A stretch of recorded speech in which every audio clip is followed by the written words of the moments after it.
Olá! Hoje nós vamos falar sobre a cobertura de morte acidental no seguro.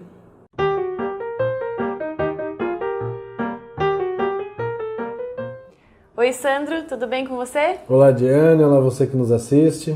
Sandro, qual que é a diferença no caso de cobertura para morte entre o seguro de vida popular, que todo mundo conhece, ou esse seguro aqui para acidentes pessoais?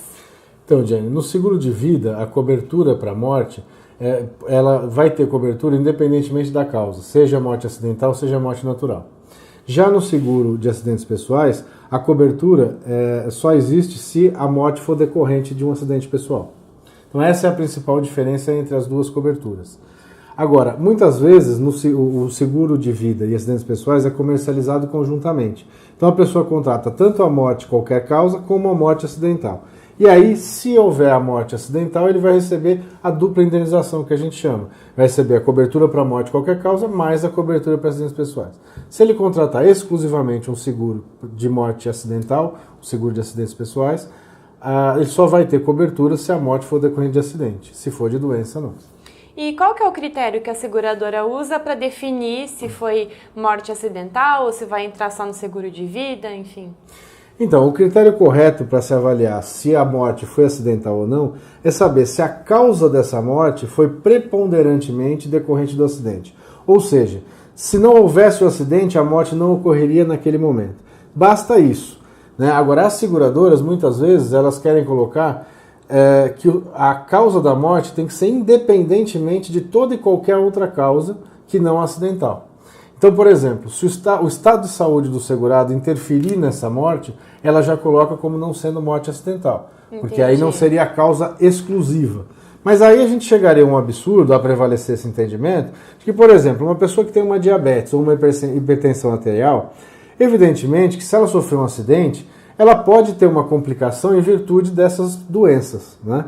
Agora, se a gente entender que a causa tem que ser exclusivamente, independentemente de qualquer outra, o acidente, então uma pessoa que já tem alguma doença, por menor que ela seja, né, não adianta ela contratar esse seguro. Porque então, se ela sofreu um acidente, mas ela tinha diabetes, então a causa não foi exclusiva. Que atrapalhou na recuperação. Então, realmente, essa cobertura ela vai ser reduzida de tal forma que não interessa ao segurado, né? Sim. Então, esse entendimento não pode prevalecer nesse sentido.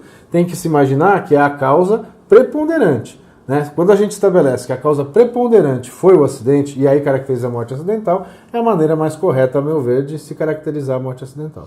E se os beneficiários, por serem leigos, até não tiverem esse entendimento, não souberem que eles têm esse direito, né? Uhum. O que é o procedimento correto? Muitas vezes os beneficiários ficam na dúvida se houve ou não morte acidental. Havendo essa dúvida, ele deve consultar o médico para saber, primeiro pedir um laudo médico, olha, a morte foi decorrente de acidente ou não, a causa preponderante foi decorrente de acidente ou não. E também consultar o advogado para saber se juridicamente isso se encaixa, né? E é muito fácil confundir mesmo, porque existem alguns casos, por exemplo, a pessoa faleceu de infarto agudo do miocárdio. Essa foi a causa da morte colocada no atestado de óbito. Uhum. Bom, mas esse infarto decorreu do quê? Né?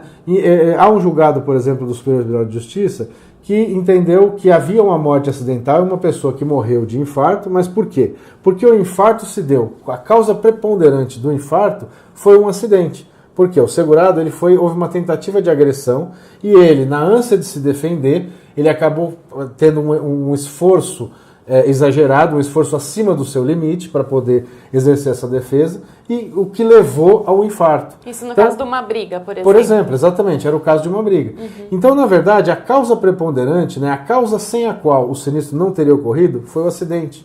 Se não tivesse o acidente, ele não teria o infarto naquele momento. Entendi. Então, o que levou à morte foi o acidente, embora a causa da morte tenha sido infarto. E outra confusão que você fala que é bem comum é o acidente vascular cerebral. Talvez até pelo nome, né? Sim, que é uma condição de saúde, mas fala que é acidente, enfim. Sim. O acidente vascular cerebral, Jenny, ele é definido pela medicina, né, como sendo o rompimento ou entupimento da corrente sanguínea na região cerebral. Agora, o rompimento da corrente sanguínea na região cerebral pode decorrer tanto de uma doença, de uma causa interna do estado do organismo segurado, como de um acidente. Se a pessoa tiver um trauma na cabeça, uma pancada, ele pode acarretar um AVC. Então, o nome acidente vascular cerebral não está relacionado a se foi acidente ou não. Mas essa causa de morte pode decorrer tanto de doença como de acidente. Então, é necessário verificar, através de laudos médicos e tal, se houve um trauma anterior à morte que levou a esse AVC ou não. Então, muitas vezes, a pessoa, quando tem um AVC, ela acaba caindo, né? É imediato, né? A pessoa tem aquele AVC e cai. Sim. Né? E às vezes ao cair, bate a cabeça.